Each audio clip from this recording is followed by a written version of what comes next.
Hello Capricorn, kamusta po kayong lahat? I'm Beth at welcome sa aking channel.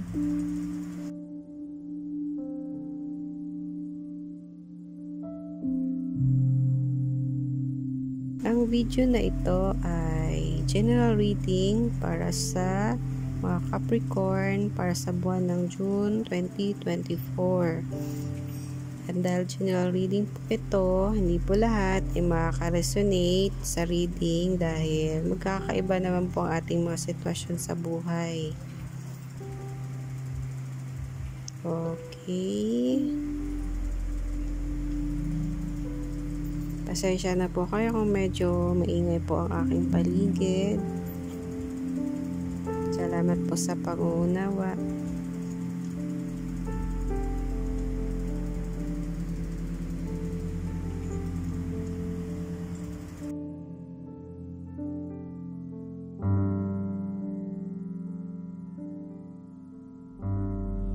Ace of Swords.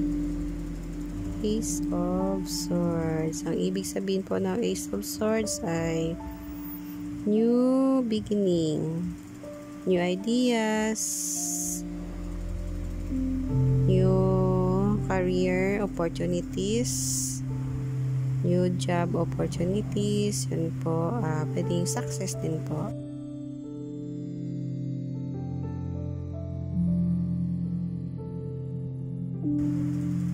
Death card.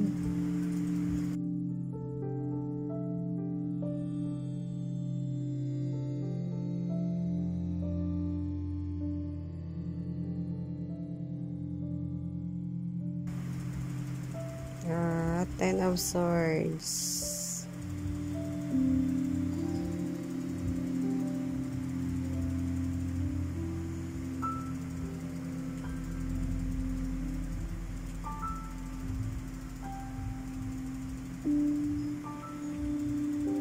Nakikita ko sa unang apat na cards na iba po sa inyo ay nakapag-start na or nag-start na kayo ng isang negosyo or anumang klase ng source of income. Nag-start ng isang bagong project or nakapasok sa isang bagong trabaho or kumuha na isang bagong career. Subalit hindi po kayo masaya sa inyong sitwasyon. Pwedeng hindi po kayo kontento sa business nyo dahil maliit lang yung kinikita. Feeling nyo ay hindi kayo aasenso. Feeling ko ang iba ay hindi masaya sa bagong trabaho. Kaya hindi po kayo motivated na pumasok. Baka yung iba po ay feeling nila kulang yung kinikita nila, nahihirapan silang makapag-ipon. Yung iba naman po ay talagang hindi sila masaya siguro sa kanilang environment, hindi masaya sa mga kasama or hindi nila gusto yung trabahong inatas sa kanila.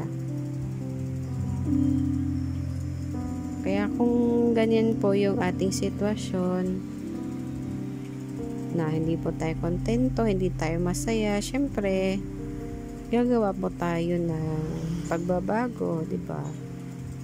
Kaya andyan po si Death card na ang ibig sabihin po ay positive change for the better. Magbabago po ang iba sa inyo para sa ikakaunlad, mas ikabubuti ng inyong mga sarili. Feeling ko ang iba sa inyo ay titigil sa kasalukuyang trabaho at mag-a-apply sa ibang company, bagong company.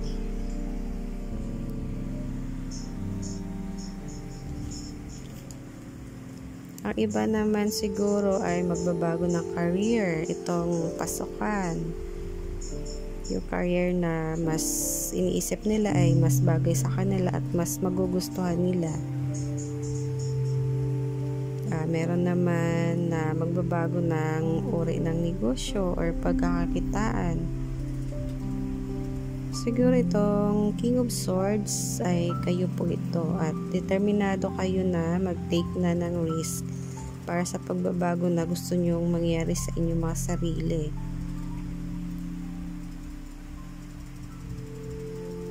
Dahil kayo po ay mga Capricorn, kayo po ay mga ambitious at determinado kayo para abutin, gagawin ninyo ang inyong makakaya, gagawin ninyo lahat ng pagsusumikap sa trabaho para maabot nyo po yung inyong goal. Gusto nyo po talaga yun maabot, magawa nyo talaga yung mga goal sa buhay. Sundin nyo na lamang po ang sinasabi ng inyong intuition, okay? Ang pagbabago na inyong gagawin or ginawa na ay maglilid po sa inyo towards contentment, both in career, work, business, or maging sa love life man.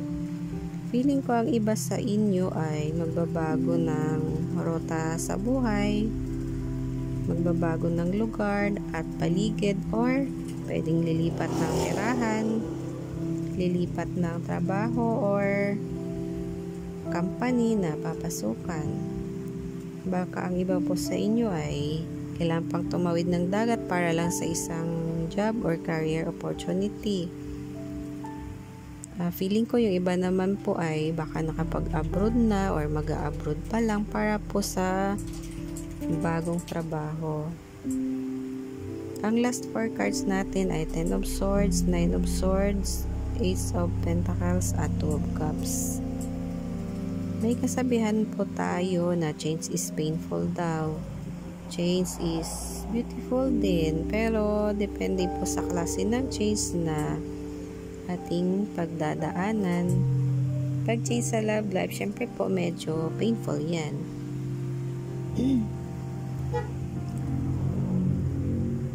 Kaya minsan ayaw natin ng pagbabago dahil abala sa oras, panahon, panibagong adjustment, panibagong pakikisama, panibagong laban sa buhay. Yan po ang ating mga common na dahilan bakit ayaw natin ng pagbabago, di ba? Sa mga Capricorn dyan na nakaranas ng pagbabago sa alin mga aspeto ng inyong mga buhay dahil kailangan focus lang sa inyong goals, move on, rebuild yourselves and start anew. Positive lang po dahil andito sa Ace of Pentacles, isang powerful card. Ang ibig sabihin ay new beginning, new financial and career opportunity para sa inyo po. Nagsisignifies din po ito ng stability in relationships and the potential to build wealth and success, and a good outcome is almost guaranteed. Sabi po nung 2 of Cups ay advance cheers to you, Capricorn. So yan po ang ating reading ngayon.